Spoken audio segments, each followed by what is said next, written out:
Everybody, hello, c'est Fifi, j'espère que tout le monde va bien. Merci pour les dernières vues, merci pour les commentaires. Je vous demanderai certains commentaires à la fin de ce numéro. Je vous demanderai de rester bien jusqu'à la fin pour écouter et que vous puissiez me répondre. Aujourd'hui, on va parler d'un truc qui me tient à cœur forcément, la bouffe. La nourriture, c'est important, mais pas n'importe laquelle. Alors, bon, évidemment, vu mon physique, on voit bien que j'ai été bien nourri, hein, élevé au pédigrépage, j'ai le poil soyeux, tout ça, issu d'une famille où on mange bien, où on est gourmet et gourmand, car on peut être les deux, hein. Et je commencerai par un truc, en fait, quand j'ai été chez le psy la première fois, il m'a dit, alors racontez-moi tout depuis le début. Et je lui ai dit, bah alors au début, il y avait les dinosaures. Ça lui a pas plu. Mais là, effectivement, on va commencer par les dinosaures, parce qu'à l'époque des hommes des cavernes, le mec qui partait buter un mammouth, il avait habité pour un maximum de personnes. Et quand les mecs passaient à table, ça va, ils se tenaient mieux à table qu'à cheval, quoi. Les mecs qui bouffent, ça bectait sévère quand même. Bon. Ensuite, on avance dans les époques, on arrive à tout ce qui est Moyen-Âge. Même à l'époque des Gaulois, les mecs s'envoyaient des sangliers, avec les repas gargantuesques, les tablés inimaginables, avec les cygnes, les oies, Enfin, c'était démentiel, les mecs, ils avaient à damer, quoi, il y avait à bouffer, quoi. C'était... le vin à la bière était servi dans des tonneaux, les mecs trempaient les pintes dans les tonneaux, les trucs, c'était quand même... voilà, il y avait du... Voilà, ça bouffait quand même, ça y allait, quoi.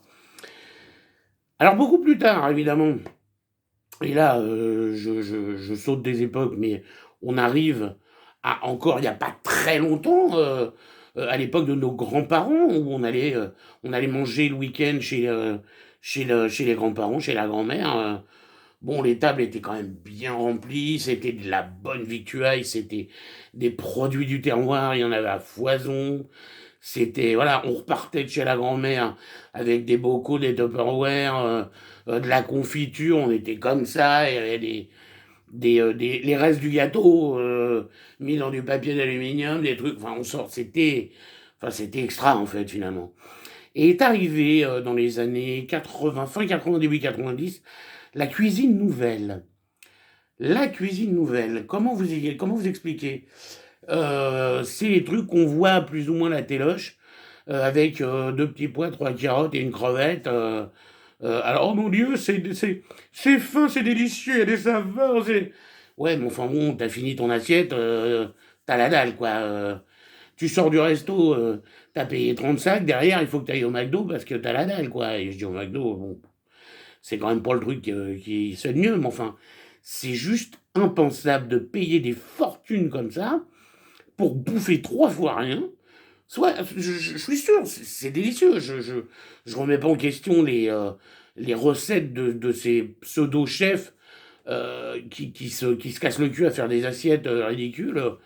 Faut arrêter, il y a un moment où faut arrêter. Et là, depuis quelques années, on est arrivé à encore plus con, la cuisine moléculaire. La cuisine moléculaire, comment vous expliquer à quel point ça sert à rien? On a beaucoup rigolé avec ma chérie. Euh, on aurait pu carrément refaire toute une carte de cuisine moléculaire. Il y a des noms de recettes qui nous ont fait mais mourir de rire. Il y avait l'idée de la bavette, euh, l'idée de la bavette et sa surprise de pommes de terre. En fait, il y a rien à bouffer. Enfin, c'est désespérant. Alors, il y avait l'esprit de la crème brûlée. Il n'y a que l'esprit, il reste le brûlé. Voilà. Il y a. Ah oui, celle-là, c'est ma chérie qui l'a trouvée, je l'adore. L'espoir du baba au rhum. C'est-à-dire que t'espères avoir un baba au rhum, tu te retrouves avec un verre de rhum. Quoi. T'as rien, quoi. Il y a la brume de carotte cake. Brume de carotte cake. En fait, c'est un pet de lapin. C'est tout pourri. Là, c'était quoi qu'on avait mis, même? Il y avait. Enfin, c'est que du débile. Je trouve ça ridicule. Vraiment, c'est un truc qui sert à rien. Donc, comme je dis, on peut être gourmet et gourmand. c'est ce qui arrive avec beaucoup de nos amis. On arrive à se faire des bons repas, que ce soit notre ami David, à qui je fais coucou, que ce soit Gaëtan, que ce soit des gens qui aiment la bonne chair, Sébastien, et c'est des gens que j'aime inviter à la maison. Nos voisins d'en face, Corinne et Stéphane, à qui je fais des gros bisous d'ailleurs, c'est des gens, on aime les inviter parce qu'ils se tiennent bien à table, parce que ils en reprennent, ils se resservent. Il faut se resservir, il faut pas hésiter. Ce qui fait plaisir à un cuisinier, quelqu'un comme moi qui aime préparer à manger pour les gens, resservez-vous, bordel, partez avec. Même si vous avez dit, ah tiens, j'en mangerai bien demain, mais moi je te fais un bag, quoi, il n'y a pas de souci, Non mais sérieux.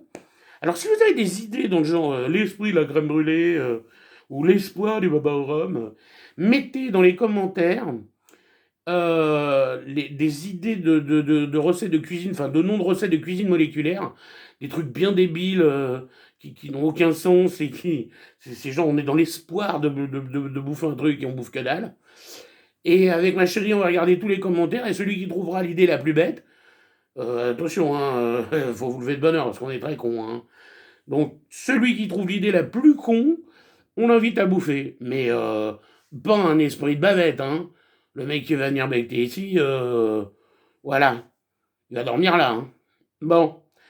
Écoutez, j'espère que ça vous a plu. Je vous fais des gros bisous. N'hésitez pas, bien évidemment, à lâcher des pouces bleus, à vous abonner et à partager là, la vidéo. Ça serait plutôt sympathique. Donc je vous embrasse très fort, je vous fais des gros bisous. À la prochaine. Bye bye.